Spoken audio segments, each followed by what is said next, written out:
আজকে ফুচকার পাঁপড় কিনে এনে বাড়িতেই ফুচকা বানিয়ে ফেললাম।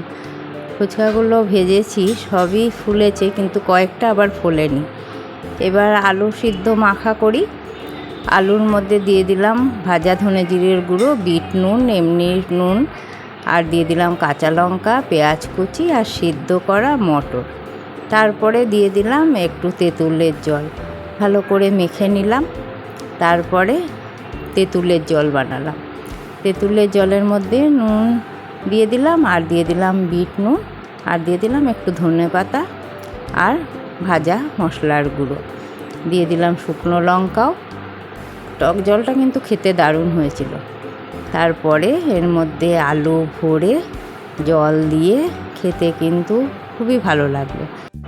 আরেকদিন বাড়িতে ফুচকা বানিয়ে দেখাবো। ওটা কিন্তু এই পাঁপড় ফুচকার থেকে খেতে কিন্তু ভালোই হবে।